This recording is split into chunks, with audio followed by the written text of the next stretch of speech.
Баршаға сәлем достар, каналыма қош келдіңіздер. Бүгін сіздермен құрамы небәрі 2 ғана заттан тұратын қызыл ірімшіктің рецебімен бөлісетін боламын. Видеоны көрмес бұрын каналыма жазылмаған болсаңыз, подписация басып жазылып, каналыма тіркеліп қойыңыз. Видеоны міндетті түрде соңына дейін қараңыздар. Ендеше кеттік, бастаймыз. Бізге керегі сүт, қант және де айран.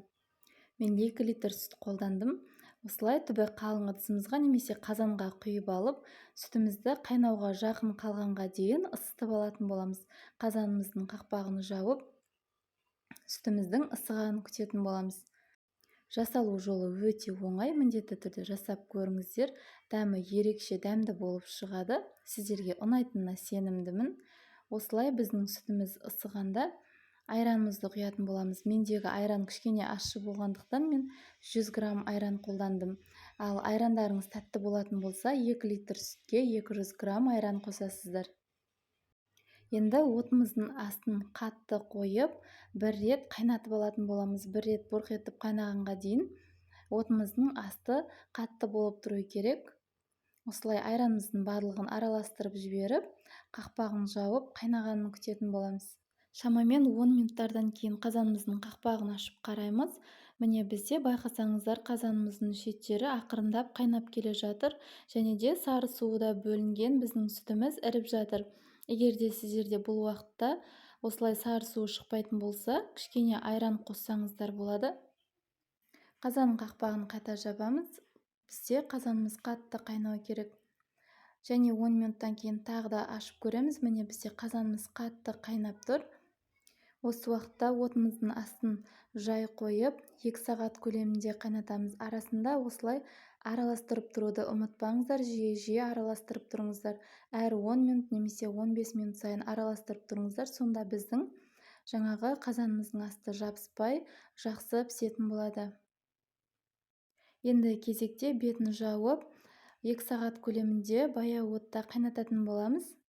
Баяу отта қайнатып жатқанымызға шамамен 40 минут болған кезде алдын ала өлшеп алған қантымызды саламыз. Егер қатты тәтті болғанын қаласаңыз, осылай мен сияқты 200 грамм қант салыңыз. Егер де қатты тәтті болғанын қаламайтын болсаңыз, 100 грамм салсаңыз да болады. Осылайша бір рет араластырып, қайтадан қақпағын жауып қалдыратын боламыз. Қантты салғаннан соң мен шамамен 3 сағат қайнаттым. Менде 3 сағаттың ішінде осы ірімшігіміздің түсі қызыл әдемі түске енді. Осылай қақпағын арасында ашып, әр 15-20 минут сайын ашып тұрып, астын қозғап тұрамыз. Сонда біздің ірімшігіміздің асты жабыспай, әдемі болып пісіп шығатын болады. Байқасаңыздар, түсі кішкене өзгеріп келе жатыр. Міне бізде арада 2 сағат өтті. 2 сағатта бізде ірімшігіміздің түсі осындай түске енеді. Түбін бір қозғап, дәл осы баяу отымызда қайнатуды жалғастырамыз. Міне бізде арада 3 сағат уақыт өтті. Байқасаңыздар, ірімшігіміздің суы тартылып, түсі де қып-қызыл түске енген. Енді біз осы ірімшігімізді арнайы сүзгімізбен сүзіп алатын боламыз. Сүзіп алып, орамалға немесе шаршыға, марлыға суын сырғытып алатын боламыз.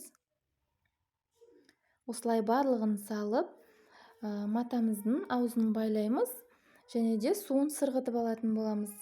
Суы толығымен шығып кету үшін осылай шұңғыл ыдысымызға сүзгімізді қойып, үстінен ауыр затпен бастырып қоямыз. Сонда біздің суымыздың барлығы сырғып шығып кететін болады.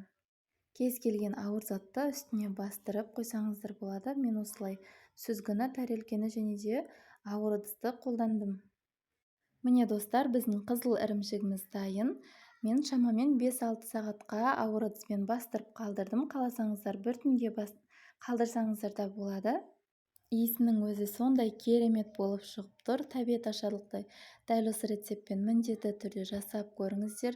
Сіздерге ұнайтынына сенімдімін. Видео рецепт сіздерге пайдалы болды деген ойдамын. Видео ұнаған болса, лайк басып пікір қалдыруды ұмытпаңыздар. Назарларыңызға үлкен рахмет.